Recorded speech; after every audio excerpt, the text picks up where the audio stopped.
On va conclure ce bistrot du jeu vidéo avec un billet d'humeur, une rumeur, une réflexion qui est portée ici, en l'occurrence, par le site t3.com, assez populaire en Angleterre, et qui souligne un petit peu que, à leurs yeux, il y a quand même de fortes chances que Sony, dans un avenir plus ou moins proche, puisse relancer une PSP ou une PS Vita, mais 5G. Pourquoi? Comment on en arrive à cette idée-là?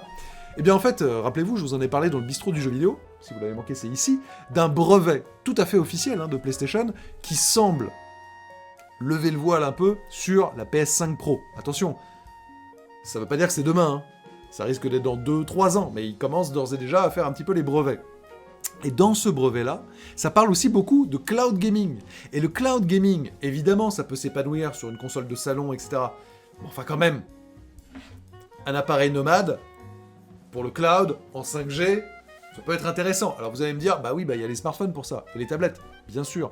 Mais quand on voit le succès, le carton phénoménal, remporté par la Nintendo Switch, pourquoi ne pas imaginer, et c'est le postulat de T3, eh bien, que Sony puisse avoir l'envie, à terme, de relancer une machine, qui serait d'ailleurs peut-être pas obligatoirement du coup un monstre de puissance, puisque la puissance serait déportée dans le cloud, et en ça ce serait assez malin, et ça permettrait peut-être d'avoir les prochains God of War Ragnarok, Horizon Forbidden West, au creux de la main, dans un écosystème maîtrisé par PlayStation, et non pas juste sur un Android ou sur un iPhone.